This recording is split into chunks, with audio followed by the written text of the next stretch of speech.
नमस्कार, मैं हूं मनीष कुमार और आप देख रहे हैं द फेडरल देश। वित्त मंत्री निर्मला सीतारमन ने अपना 9वां और मोदी सरकार का 13वां बजट पेश कर दिया है। ये उम्मीद थी कि टैक्स पेयर्स को इनकम टैक्स के मोर्चे पर राहत मिलेगी, स्टैंडर्ड डिडक्शन बढ़ेगा, लेकिन ऐसा बजट में कुछ भी नहीं हुआ। लेकिन बजट 2026 में सैलरीड और मिडिल क्लास के लिए कई घोषणाएं की गई हैं। बजट के कुछ प्रस्ताव जो आपकी पर्सनल फाइनेंस पर असर डालेंगे, उन पर हम नजर डालते हैं। वित्त मंत्री सीतारमन ने बजट भाषण में ऐलान किया कि नया इनकम टैक्स कानून 1 अप्रैल 2026 से लागू होगा, जो इनकम टैक्स कानून 1961 की जगह लेगा। सरल किए गए आयकर नियम और फॉर्म जल्द अधिसूचित किए जाएंगे। फॉर्म को इस तरीके से परिभाषित किया गया है कि आम नागरिक बिना किसी कठिनाई के इसका अनुपालन कर सके। सॉवरेन गोल्ड बॉन्ड पर टैक्स नियम में बदलाव किया गया है। अब सॉवरेन गोल्ड बॉन्ड पर मैच्योरिटी के समय मिलने वाली टैक्स छूट सिर्फ उन्हीं निवेशकों को मिलेगी जिन्होंने ये बॉन्ड सीधे आरबीआई से जारी होने के समय खरीदे हो और मैच्योरिटी तक अपने पास रखे हो।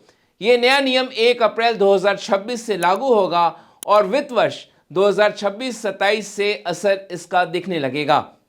सरल शब्दों में, सेकेंडरी मार्केट से खरीदे गए सॉवरेन गोल्ड बॉन्ड पर मैच्योरिटी के समय टैक्स छूट नहीं मिलेगी। वित्त मंत्री सीतारमन ने फ्यूचर्स पर सिक्योरिटी ट्रांजैक्शन टैक्स को 0.02% से बढ़ाकर 0.05% करने का प्रस्ताव रखा है। वहीं ऑप्शंस प्रीमियम और ऑप्शन एक्सरसाइज दोनों पर एसटीटी को 0.1% और 0.125% से बढ़ाकर 0.15% करने का ऐलान किया गया है। इसका असर हमने आज शेयर बाजार में देखा।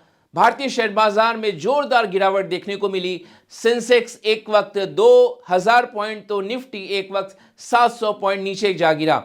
क्लोजिंग के समय सेंसेक्स करीब 1500 और निफ्टी 500 गिरकर इसके चलते बंद हुआ है। शेयर बाजार में निवेशकों में निराशा है जिस तरीके से एसटीटी को बढ़ाया गया है। शेयर बायबैक को कैपिटल गेन माना जाएगा। अब बजट 2026 में सभी प्रकार के शेयरधारकों के लिए बायबैक पर टैक्स को कैपिटल गेन के रूप में लगाने का प्रस्ताव दिया गया है। टैक्स आर्बिट्राज के दुरुपयोग को रोकने के लिए प्रमोटर्स पर अतिरिक्त बायबैक टैक्स लगाया जाएगा। इससे कॉर्पोरेट प्रमोटरों के लिए प्रभावी टैक्स 22% और गैर कॉर्पोरेट प्रमोटरों के लिए 30% हो जाएगा। मोटर दुर्घटना मुआवजे पर इनकम टैक्स अब नहीं देना होगा। वित्त मंत्री ने यह प्रस्ताव दिया है कि मोटर एक्सीडेंट क्लेम्स ट्राइब्यूनल द्वारा किसी व्यक्ति को दिए गए ब्याज पर अब आयकर नहीं लगेगा, उस पर टीडीएस भी लागू नहीं होगा। टीसीएस यानी टैक्स कलेक्टेड एट सोर्स दरों का रैशनलाइजेशन किया गया है। बजट 2026 भाषण में 2 बड़े ऐलान किए गए हैं। विदेश यात्रा पैकेज पर टीसीएस को वर्तमान 5% और 20% से घटाकर 2% कर दिया गया है, वो भी बिना किसी न्यूनतम राशि की शर्त पर। एलआरएस यानी लिबरलाइज रेमिटेंस स्कीम योजना के तहत एजुकेशन और हेल्थ केयर उद्देश्यों के लिए टीडीएस को 5% से घटाकर 2% किया गया है।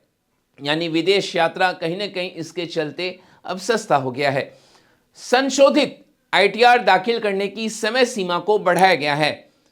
इस आईटीआर दाखिल करने की अंतिम तारीख को 31 दिसंबर से बढ़ाकर अब 31 मार्च करने का प्रस्ताव वित्त मंत्री ने दिया है। इसके लिए हालांकि मामूली चार्ज देना होगा।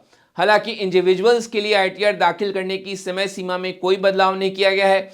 वित्त मंत्री ने आईटीआर 1 और आईटीआर 2 भरने वाले इंडिविजुअल्स के लिए समय सीमा में कोई बदलाव नहीं किया है। ये रिटर्न 31 जुलाई तक दाखिल किए जा सकेंगे। हालांकि ऑडिट वाले मामलों और ट्रस्ट के लिए अलग प्रावधान है, वे 31 अगस्त तक रिटर्न दाखिल कर सकेंगे। एनआरआई अब भारत में संपत्ति बेचते समय पैन का इस्तेमाल कर सकेंगे। बजट 2026 के मुताबिक अगर कोई एनआरआई भारत में अपनी जमीन या मकान बेचता है तो उस पर लगने वाले टीडीएस अब टैन के बिना काटा जाएगा। यह टीडीएस संपत्ति खरीदने वाले व्यक्ति अपने पैन के जरिए चालान भरकर जमा कर सकेंगे। बजट में विदेशी संपत्ति घोषित करने की एक बार की योजना की घोषणा की गई है।